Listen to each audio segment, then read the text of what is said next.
Now, Imran Khan is in a very dire situation. He's being held in prison. What they have in mind for Prime Minister Khan? Which is to keep him out of the forthcoming elections, because he remains, every opinion poll that's been able to be taken of any credibility shows him remaining as the most popular politician in Pakistan. There is no doubt whatsoever that these charges of corruption are ridiculous in the Pakistani context. Imran Khan, there are many things you can say about Imran. There are things you can say against Imran. There are very many good things about the man. But one thing he is not is corrupt. This is a man who has actually given the majority of his personal wealth to found 3 hospitals in Pakistan. He is not somebody who's going to spend his time trying to grab a 3 Rolex watch from the Kingdom of Saudi Arabia or something along those lines. These charges relating to gifts, when you compare them to the massive looting of the Pakistani state carried out by the Sharif family over the years, these charges are perfectly ridiculous.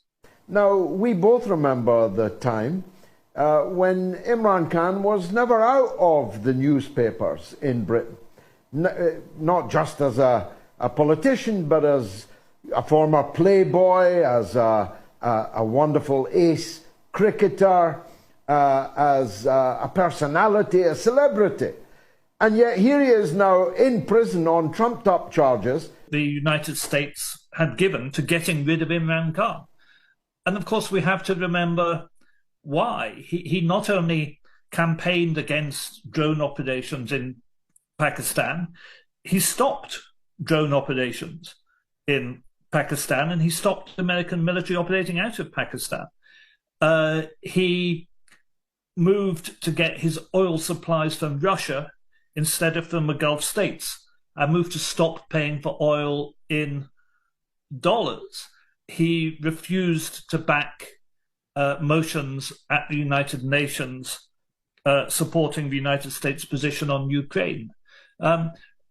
So, here you have this person who had a very strong international profile, as you say, and a high degree of international credibility, while a person widely appreciated and looked up to in the developing world, who was seen as a threat to the United States, and they've managed to get rid of him. And that requires maximum suppression. And of course, in a way, this is meant to be an example to other leaders, that if you don't jump when the United States says jump, when the United States insisted in public that Pakistan vote for a motion condemning Russian action in Ukraine, Imran Khan replied saying, "Are we slaves? Are we slaves?"